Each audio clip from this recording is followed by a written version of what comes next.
So I don't know how else to say it, but you're being lied to when it comes to the recent inflation numbers we recently saw out of the Bank of Canada, leading them to pause the rate hikes, which the market is benefiting from pretty greatly after the wicked crash from the financial sector and Canadian banks taking a massive beating, leading into this conversation of monthly paying Canadian dividend ETFs that are actually related to these sectors. Some of you have asked me about them. I think they're incredible buying opportunities as it stands today. And I'm also going to break down, again, my 4-pillar strategy for surviving this recessionary environment, as a lot of people are struggling with individual stock picking. And if that is a conversation you'd appreciate, hit that like button, folks, because first and foremost, we are being lied to, and there's some scary data still coming out of the inflation that no one's really discussing that I'm going to reveal in this video, because we're seeing headlines like Canada February inflation rate was the slowest in 13 months, backing up the rate pause, and the annual inflation rate fell to 5.2% in February from 5.9% in January, the biggest single month decline in almost 3 years. Statistics Canada said, oh my god, this sounds amazing, but it's a lie.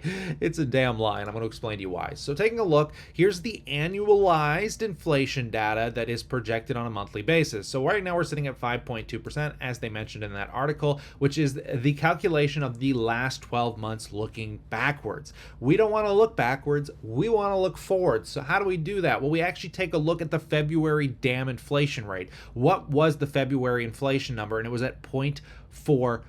That is way too high. If we continue to see 0.5 and 0.4%, which is very high for the beginning of 2023, that annualized moving forward is actually 4.8 to over 5% inflation. That's way too high. But we can see that when you annualize the last 12 months that we're getting rid of the super high era of inflation. So yeah, it's coming down. I mean, every month from now, we're going to get rid of this 1.4%, 0.6, another 1.4. That's all going to get eaten away. The problem is if we don't get down to a 0.2, 0.1 month over month inflation rate, this is going to be very bad moving forward. So I don't know why people are celebrating this. Yeah, it's good, but we need to see these numbers come down or this isn't going to be good. But taking a look at how the markets are responding to that, taking a look at the TSX S&P, last 5 days, we are starting to rally off those lows. Nothing crazy. Canadian markets aren't nearly as volatile as the US markets. So taking a look at the S&P 500 in the last 5 days, up 2.63% from the recent lows. And as I always mention, guys, buy these dips. Buy. Every time the market sells off heavily, that's what we just did. I mean, I threw a few $1,000 in the market literally just a couple days ago trying to take advantage of this, and I missed the October lows. I don't think we're going to revisit them. I could be wrong. I said the October was the bottom for the market.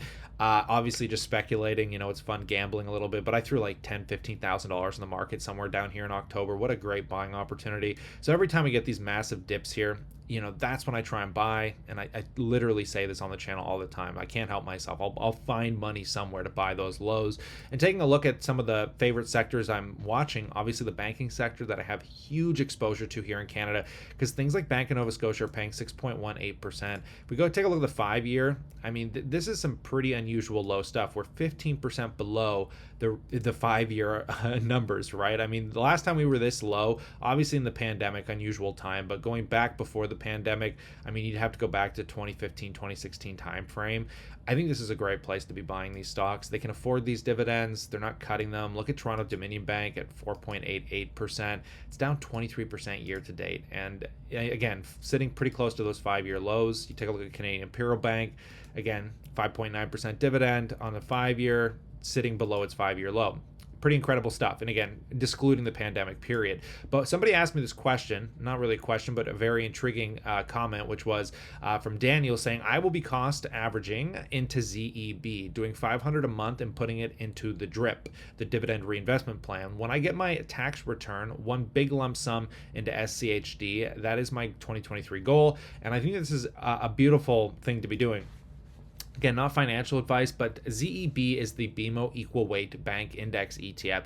And I really like this ETF. I think if you want to add just specifically the banking sector or you're in a retirement phase, this one a little bit above its 5-year lows, but is giving you exposure to the best Canadian banks at a monthly dividend payment, which is just amazing. Now, the management fee, it's right at that level where I'd be comfortable. I don't like them being anything over 0.3, 0.4%. I think it's too much. 0.25 is still pretty high, but honestly, for what you're getting exposed to here, if you don't want to manage it yourself, I don't think you're going to go too wrong. The annual yield is 4.89%. So you're going to get that roughly 4.9% divvied out every single month, which is just super awesome. And just taking a look at the holdings in here, as I mentioned this ETF a couple times before, I mean, you got Bank of Nova Scotia, Canadian Imperial Bank, Royal Bank, National Bank, Bank of Montreal, and Toronto Dominion Bank, and these are fairly equal weighted. Again, you could probably buy these individually and you'd be just fine because there's really only 6 of them here. But honestly, at this point, at this stage in most people's lives, I'm sure just buying an ETF that manages it for you and pays monthly is just so much easier, right? Now, JT says, I think I will just start loading on those ETFs too. Keep getting wrecked trying to stock pick. Now, this is a funny and intriguing, and I feel bad for you kind of comment, because if you went back to 2015 to 2020, even to 2021, if you were picking individual stocks, you would have been exactly the opposite comment. You'd been like, I'm just making so much money picking stocks. And I mean, go watch like Jeremy from Financial Education, who only made money on one stock in the last 2 years. Like all of his picks, a lot of them are going bankrupt right now. So this isn't a very easy market, and you have to be very prudent with individual stock picking. I only have one major investment in any individual stock, and I mean, it's crazy that it's Taiwan Semiconductors, which is surprisingly doing well since I bought it. But you got to be so damn careful. It's like, why don't I buy Tesla? Why don't I buy, of all these great individual stocks like Apple and Berkshire Hathaway, these things you could buy, why would I go with TSM? Because I think it's the best bang for my buck. And outside of that, I am sticking to this 4-pillar strategy of just trying to buy ETFs. Like, obviously, we got the Vanguard FTSE Canadian High Dividend Yield, VDY, one of my favorites, gives me that great bank exposure. You got VCE, which is the broader S&P TSX 60. So this is like the Canadian version of VOO, but I'm also buying VOO, the S&P 500 ETF, and then, of course, what was mentioned, SCHD. And my 4-pillar strategy right now is primarily based on one broad-based ETF and one dividend-focused ETF for each economy, the Canadian and U.S. markets, at which I'm trying to build up an $800,000 portfolio spread between these 4 ETFs. And then I have that one other pillar I won't discuss as much, which is going to be individual stocks, cash, and just kind of the nefarious parts of the market people are having issues with these days. But we'll see how it goes, because I think there's still prudency to have individual stocks, some small caps, some large caps, just whatever tickles your fancy, especially if you're a long-term focused investor, which I should mention for JT here. With your individual companies, I think the real question is, how long have you held them for? Did you overpay for them? Do you still believe in the company's story? Are you willing to cost average at the current lows of the market? Typically I don't buy individual stocks without looking at least a 3 to 5 year hold, but typically I find the market can be a little bit more generous when you're buying on dips, so perhaps profit taking in a shorter period, something I might do with TSM.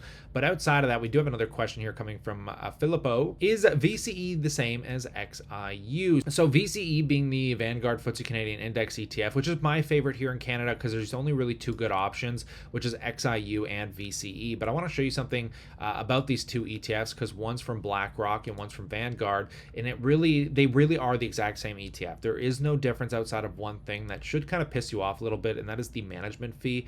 Vanguard's management fee on this ETF is 0.05%, and if we scroll all the way down, guys, you can see that the holdings will be exactly the same. Let's get all the way down here where we have Royal Bank, Toronto Dominion Bank, Enbridge, Canadian Pacific Railway, Canadian National Railway, Canadian Natural Resources, Bank of Nova Scotia, Shopify, Brookfield. And the reason these stocks are set up the way they are is because they're market cap weighted. So the biggest companies in Canada will get the largest position in this ETF, with Royal Bank being the largest company in Canada, so it takes up 8.7% of the ETF. Now, the iShares XIU, BlackRock's S&P TSX 60 is exactly the same. Exactly the same, guys. The only difference is that they hide the management fee. It's really buried down at the bottom here, which really drives me nuts. Their management fee sits at 0.15 to 0.18%. This is just way too high compared to VCE's 0.05% is night and day. Like you're just paying way too much for something that is just kind of a passively managed market cap weighted ETF with, again, all the exact same companies.